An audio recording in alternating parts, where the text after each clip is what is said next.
සෙම් රෝග පිළිබඳව විමසා බලන විට පීනස් රෝග මූලිකත්වයක් ගන්නවා. උදෑසන අවදි වූ විට සොටු දියර ගැලීම, කිවිසුම් යාම, නාසයෙන් ඇතිවන දුගද, හිසෙහි බරගතිය ආදී රෝග ලක්ෂණ ලෙස හඳුන්වන්න පුළුවන්. අද වීඩියෝ එක මෙම සෙම් රෝග වලින් සම්පූර්ණයෙන්ම අත් මිදීමට ගෙදරදීම කරන්න පුළුවන් අත් බෙහෙත් දෙකක් සම්බන්ධවයි. ඉතින් රැඳිලා ඉන්න ආරාධනා කරනවා වීඩියෝ එකේ අවසානයේ දක්වාම. අංක 1.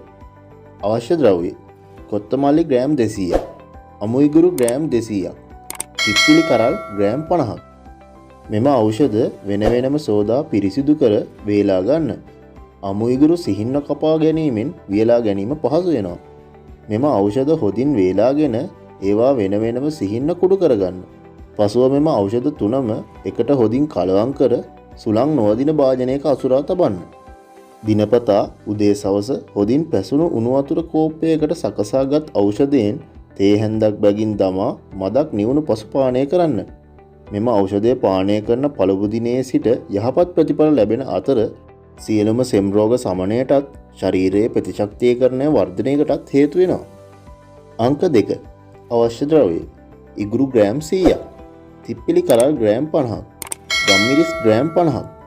පෙර පරිදිම මෙම ද්‍රව්‍ය හොදින් වියලා වෙන වෙනම කුඩු කරගන්න. ඒවා නස්නාරන් ඇබුල් සමග මේස හැදි දෙකක් එකවර පානය කරන්න. දිනකට දෙවතාවක් පානය කිරීමේදී සෙම ගැලවී ඉවත් වීම සිදු වෙනවා. මෙම අත් බෙහෙත් වලින් එකක් පමණක් භාවිතා කිරීම ප්‍රමාණවත් වෙනවා. ඒ වගේම මෙම ඖෂධ වලින් ශරීරයේ සෙම ඉවත් කර ශරීරයට මහත් සුවයක් ගෙන දෙනවා වගේම ඒව මගින් අනවශ්‍ය සෙම ඇතිවීමද වළක්වනවා. මෙවැනි වැදගත් වීඩියෝ ඉදිරියටත් නැරඹීම සඳහා අපේ channel එක subscribe කරලා තියාගන්න.